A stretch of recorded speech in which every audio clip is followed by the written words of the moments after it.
आज की इस चर्चा में हम सीधे उस मास्टरमाइंड की दुनिया में चलेंगे जिसने प्राचीन भारत की राजनीति, रणनीति और अर्थव्यवस्था को हमेशा के लिए बदल कर रख दिया। आचार्य चाणक्य, जिन्हें हम कौटिल्य या विष्णुगुप्त के नाम से भी जानते हैं। हम सबने उनका नाम सुना है, लेकिन आज हम उनके उस सफर को समझेंगे कि कैसे उन्होंने एक बिखरे हुए भारत को एकजुट किया और मौर्य साम्राज्य की ऐसी नींव रखी जिसने एक नए युग को जन्म दिया। तो चलिए इस बेहद दिलचस्प सफर पर निकलते हैं। जरा उस मंजर की कल्पना कीजिए। मगध के शक्तिशाली नंदा साम्राज्य के दरबार में एक विद्वान ब्राह्मण खड़ा है, पर सम्मान के बजाय नए राजा धनानंद उनके रूप और उनकी बातों का बुरी तरह मजाक उड़ाया और उन्हें भरे दरबार से बाहर फेंकवा दिया। गुस्से से आग बबूला होकर उस ब्राह्मण ने अपनी शिखा यानी अपनी चोटी खोल दी और एक ऐसी भयंकर प्रतिज्ञा ली जिसने आगे चलकर पूरा इतिहास बदल दिया। उन्होंने कसम खाई कि जब तक वो नंदा वंश का समूल विनाश नहीं कर देंगे, अपनी शिखा नहीं बांधेंगे। ये कोई खोखली धमकी नहीं थी, ये लिटरली एक नए साम्राज्य के आगाज की आहट थी।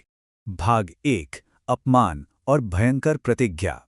इस गुस्से और इस प्रतिज्ञा की गहराई को समझने के लिए थोड़ा उनके शुरुआती जीवन पर चलते हैं।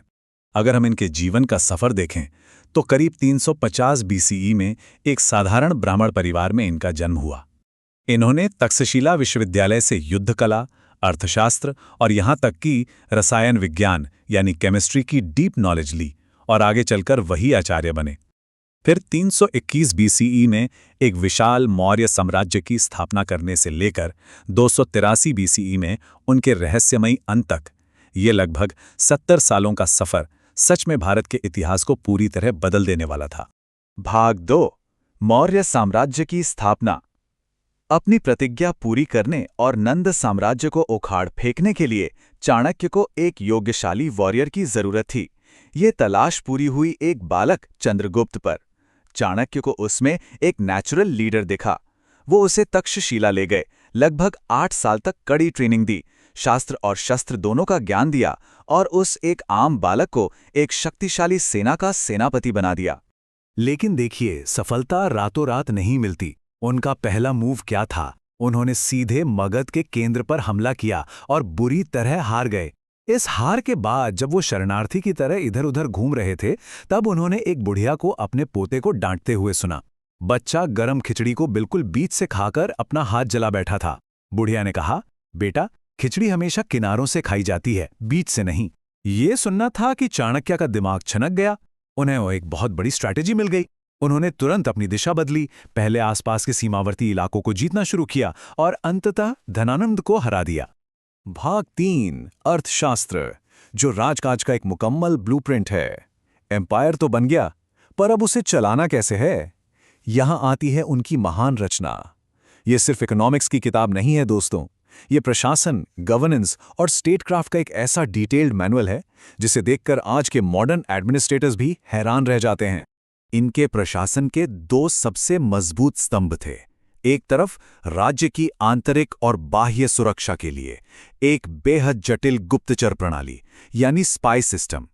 चाणक्य का क्लियर मानना था कि एक राजा को अपने दुश्मनों, यहां तक कि अपने खुद के मंत्रियों की हर एक हरकत का पता होना चाहिए। और दूसरी तरफ अर्थव्यवस्था को स्मूथली चलाने के लिए टैक्स कलेक्शन या कर वसूली के बेहद सख्त नियम। इंटेलिजेंस और रेवेन्यू, इन दोनों का ये बेहतरीन बैलेंस उस दौर के हिसाब से बिल्कुल क्रांतिकारी था। इस स्ट्रैटेजी का कोर है सप्तांगा सिद्धांत। चाणक्य ने एक राज्य को बिल्कुल एक जिंदा शरीर की तरह देखा, जिसके 7 मुख्य अंग होते हैं। पहला, स्वामी यानी राजा। दूसरा, अमात्य यानी मंत्रीगण। तीसरा, जनापदा यानी आपकी टेरिटरी और प्रजा। चौथा, दुर्गा यानी एक सुरक्षित किला। पांचवां, कोषा यानी राज्य का ट्रेजरी या खजाना। छठा, डंडा, जिसका मतलब है एक ताकतवर सेना। और सातवां, मित्र यानी एक भरोसेमंद एलाय। इन 7 अंगों के परफेक्ट सिंक के बिना कोई भी राज्य ना तो सरवाइव कर सकता है और ना ही पावरफुल बन सकता है। भाग 4, सफलता के 4 मूल मंत्र। स्टेट एडमिनिस्ट्रेशन के बाद उन्होंने कुछ ऐसे प्रैक्टिकल सिद्धांत दिए जो सिर्फ एक राजा के लिए नहीं, बल्कि डिप्लोमेसी और आम जीवन में सफलता का रास्ता खोलते हैं। ये ऐसी एंशिएंट स्ट्रैटेजीज हैं जो आज की जियोपॉलिटिक्स और कॉर्पोरेट मैनेजमेंट में बिल्कुल सटीक बैठती हैं।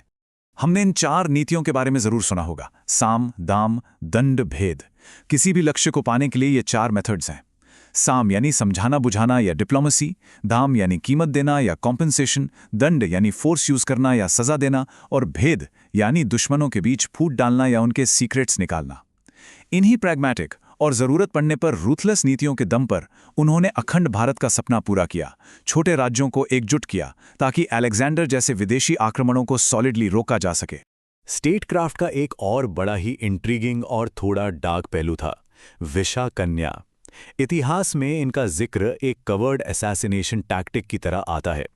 चाणक्य ने ऐसी कन्याओं की एक स्पेशल फौज तैयार करने की रणनीति बनाई थी, जिन्हें बचपन से ही माइक्रो डोसेज में जहर दिया जाता था ताकि उनका पूरा शरीर ही लीथल बन जाए।